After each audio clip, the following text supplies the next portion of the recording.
Kia ora te whānau, iho karaiti ko, Andrew Aho. Today we're looking at the Gospel for Sunday, the 25th of May 2025. This is one of the two readings that we can choose from in the lectionary, and I've chosen the second one. It's John chapter 5, verses 1 through to 9. After this, there was a festival of the Jews, and Jesus went up to Jerusalem. Now, in Jerusalem, by the sheep gate, there is a pool, called in Hebrew Bethesda, which is 5 porticos. In those lay many invalids, blind, lame, paralyzed. One man was there who'd been ill for 38 years. When Jesus saw him lying there and knew that he'd been there a long time, he said to him, "Do you want to be made well?" The sick man answered him, "Sir, I have no one to put me into the pool when the water is stirred up, and while I'm making my way, someone else steps down ahead of me."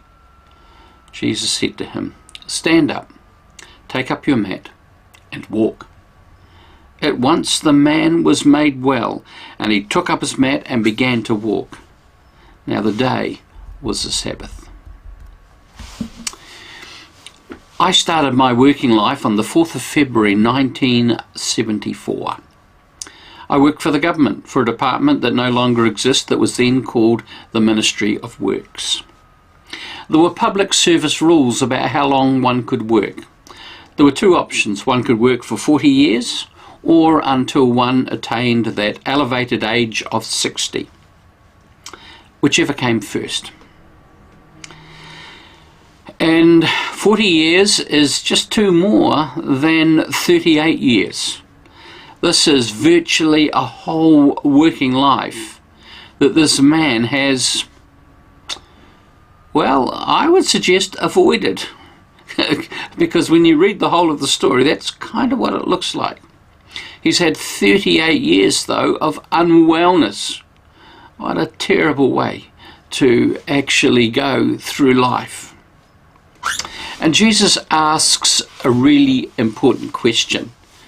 As he's seen this man in his condition, he's obviously discerning something, and he says, "Do you want to be well?"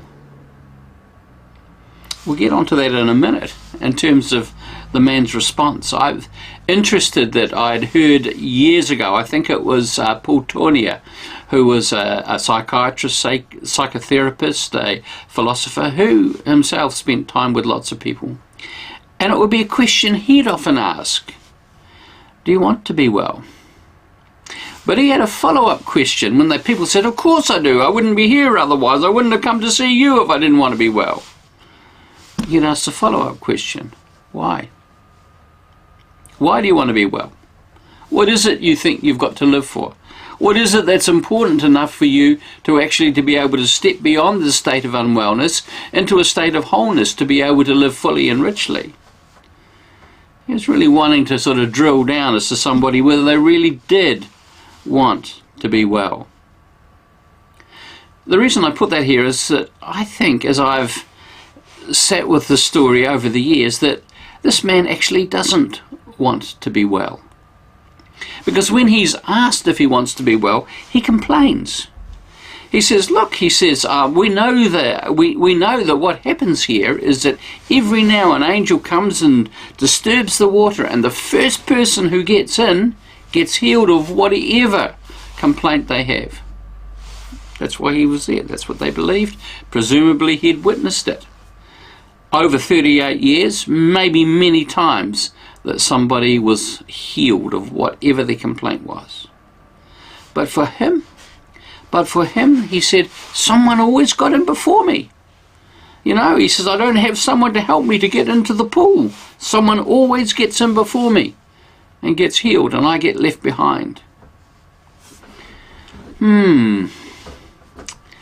It's somebody else's fault that he's not healed, that he's not whole. And it could be.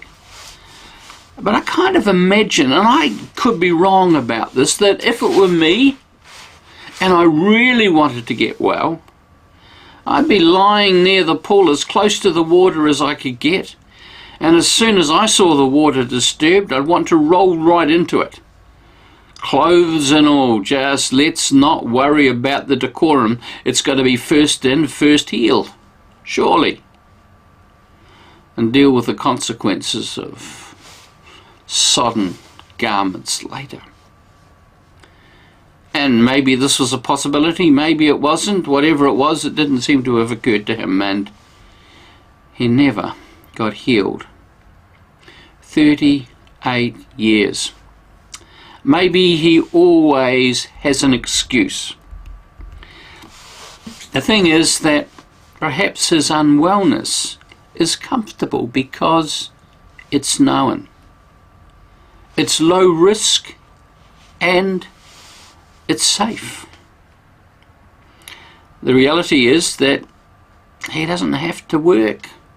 People know that he can't. He's not up to anything.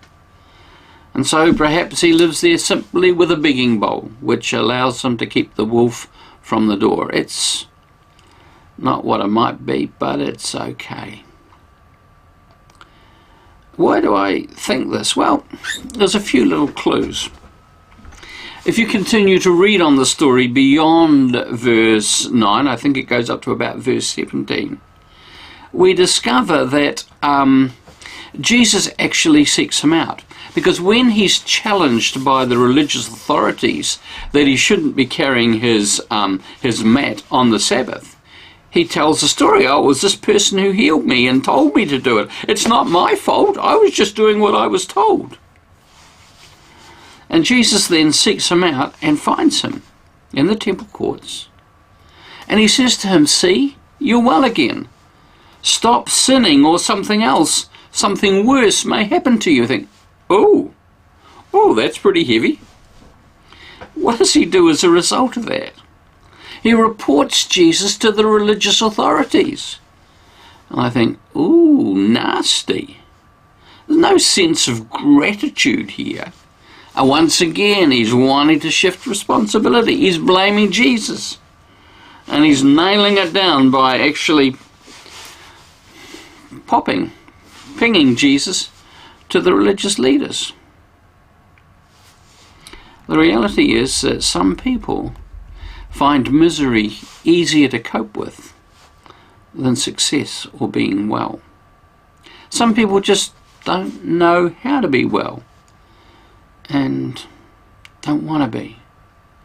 Now, this is not to say that there aren't a whole lot of people out there who have terrible lives, struggling with conditions that you wouldn't want to offer to your worst enemy. And there's no way, in any way, their fault. Yet sometimes, there are those for whom it's not the problem. In a way, it's the answer. It's the answer.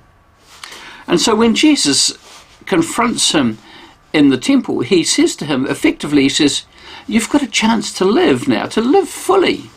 Don't stuff it up. But I suspect it's all fallen on deaf ears. He may be resentful of what Jesus has done.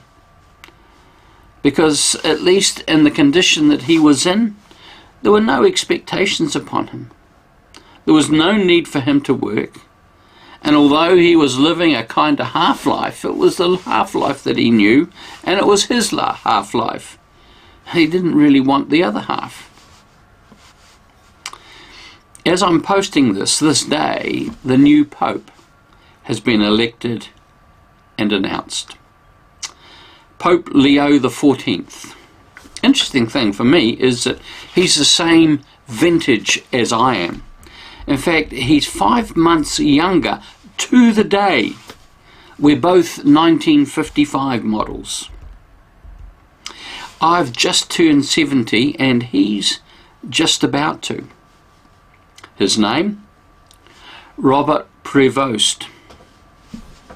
Now, the thing I think interesting about that, if he was being reported as having done something in the media, and if he was simply referred to as Bob Prevost, and he was from Chicago, that's what it would describe him as, and it would describe him as an elderly man. Bob Prevost from Chicago, an elderly man. Yet, Bob Prevost from Chicago, this elderly man, is about to start the most high-profile job on the planet. The leader of 1.4 billion Catholics. Staff? Well, he has over 400,000 priests and 50,000 deacons. He has nearly 600,000 religious sisters. It's a big institution, a big organisation. It's a big job. And it's a job that he will do in the normal course of things till the day he dies. I find that really interesting. That he's an elderly man who's been appointed to take on this role. And the church has a history, certainly in latter years, of continuing to appoint elderly men, always men, notice that, but to take on this role. It's not a role for the young, not a role for the middle-aged generally. And you could think, well, there's all sorts of historical and social reasons as to why that should be so. But it doesn't need to be. But it's what they've fairly consistently done. And so here he is, being appointed to this role. Just because he's old doesn't mean he'll be ineffective. I think to the contrary, there's a sense of a graced wisdom that he has, and I already like the look of him. You know, I just posted somewhere that I've seen photos of him and I think his light's on. You know, and you can see in his eyes there's an intelligence and a kindness about the man. So I'm hopeful. And here he is stepping into a role when many of us are actually thinking about retiring. I'm not. I'm thinking ultimately about reprioritizing, but not about retiring. For me, there's something that's not right about that concept, about the concept of retirement. And Bob isn't going to get a chance to retire. Not really. He's going to be worked till the day he draws his last breath. And I think there's something okay about that. I like it where Paul is preaching in Acts chapter 13, and we read this in verse 36. He describes David. He says, "For when David had served God's purpose in his own generation, he fell asleep." And I think, what could be better than that? What could be better than coming to the end of the life with a quiet sense that throughout your life and ultimately even to the last day, you've served God's purpose? And it was time to go. Pray for him. Pray for Pope Leo XIV, for Bob. And recognise that in your life as in my life, it's not over until the day God calls us home. There's always a purpose for us, always, if only we're open to seeing it and embracing it. Amen. God bless you.